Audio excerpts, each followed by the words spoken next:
I think within climate science, it can get a little bit disheartening. And so knowing that like within microbiology and this opportunity that you could just go out on a random like Tuesday at 6:30 p.m. to this beach to go tide pooling provides like a sense of hope and excitement that there are a lot of things that we don't necessarily think of and are exposed to every day that are doing really cool things to support us, that are contributing to the betterment of the world and the way that the world turns.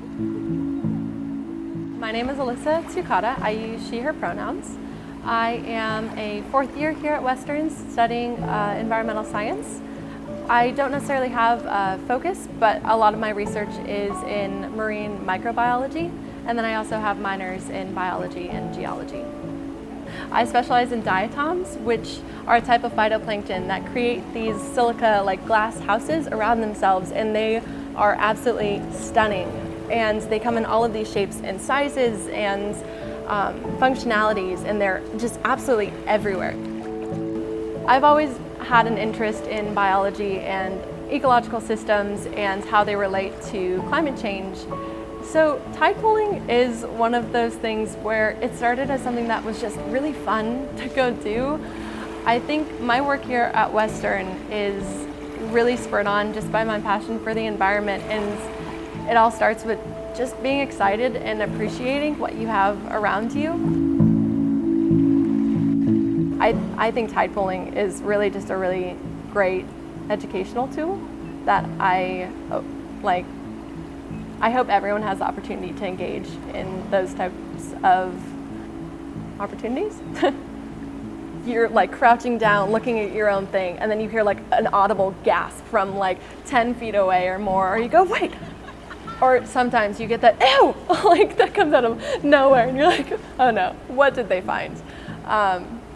And so that's always fun. Whenever you take people out, they just become little kids again, and it's quite funny, just because they're little kids that you can trust not to like hurt themselves, so that's great.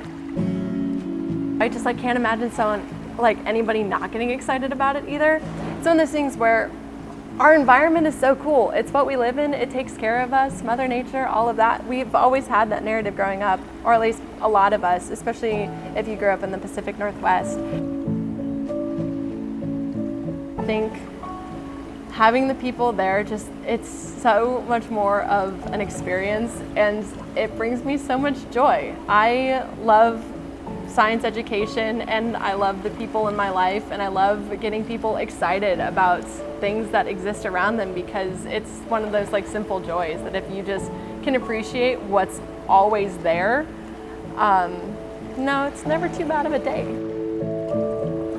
The more you learn, especially when it comes to climate change and in these types of fields, I think it can get really disheartening the more information you have. But you have to get past that and remember that all of this information is actually quite hopeful, because it just means that we know more about what to do in the future. And so when we're engaging in these small ways of either like my research and sharing photographs of the phytoplankton, or going out tide pooling with a whole bunch of friends who don't necessarily spend their class times learning about these things the way that I do, it is just a reminder that there are a lot of resources out there and a lot of people who care, who are working towards making things better for everyone else.